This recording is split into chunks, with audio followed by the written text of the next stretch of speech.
ఓం శాంతి. మనం ఇప్పుడు భగవంతుడి గురించి యథార్థంగా తెలుసుకుందాం.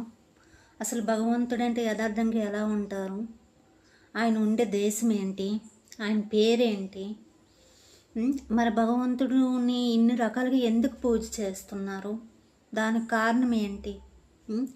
ఇన్ని కులాలు ఉన్నాయి, ఇన్ని మతాలు ఉన్నాయి, ఇన్ని జాతులు ఉన్నాయి, ఇన్ని వర్గాలు ఉన్నాయి, ఇన్ని భాషలు ఉన్నాయి.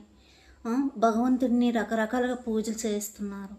నీరుని, నిప్పుని, రాయిని, రెప్పల్ని, జంతువుల్ని అన్నిటినీ భగవంతుడు అనుకుని పూజ చేస్తున్నారు. కానీ అందరూ అనేది ఏంటి, గాడ్ ఈజ్ వన్ అంటారు. మరి గాడ్ ఈజ్ వన్ అన్నప్పుడు మరి ఇన్ని రకాలుగా ఎందుకు ఆయన పూజ చేస్తున్నారు చెప్పండి? గాడ్ ఈజ్ వన్ అన్నప్పుడు ఎందుకు అంటే భగవంతుడు ఎవరు అని యథార్థంగా గుర్తించలేని కారణంగా ఆయన మనం ఇన్ని రకాలుగా పూజ చేస్తున్నాం.